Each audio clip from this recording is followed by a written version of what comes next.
Dewan Banjarmasin sangat mengapresiasi adanya wacana dari Dinas Kesehatan Banjarmasin membangun klinik kesehatan di rumah singgah di Jalan Gubernur Surbajo, Banjarmasin Selatan.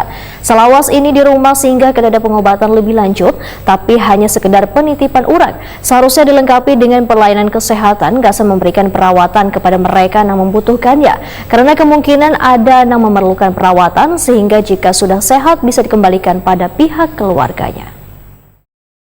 Dewan Banjarmasin sangat mengapresiasi adanya wacana dari Dinas Kesehatan Banjarmasin membangun klinik kesehatan di rumah singgah di Jalan Gubernur Surbajo, Banjarmasin Selatan. Dukungan ini disampaikan Ketua Komisi 4 DPRD Banjarmasin Nelly Listriani lewat akun Prima TV usaha rapat LKPJ bersama Dinas Kesehatan Banjarmasin. Politisi Partai Gerindra ini menyatakan salah satu rumah singgah terdapat pengobatan berlanjut tapi hanya sekedar menentukan.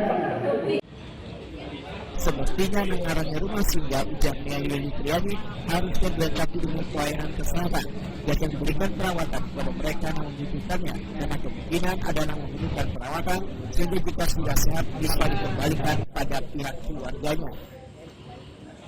Dari Dinas Kesehatan sendiri ada wacana untuk membangun klinik di rumah singgah. Kami dari Komisi 4 sangat mendukung, mengapresiasi itu karena di rumah singgah itu sendiri tidak ada pengobatan lebih lanjut di rumah singgah itu sendiri, cuma sekedar semacam penitipan.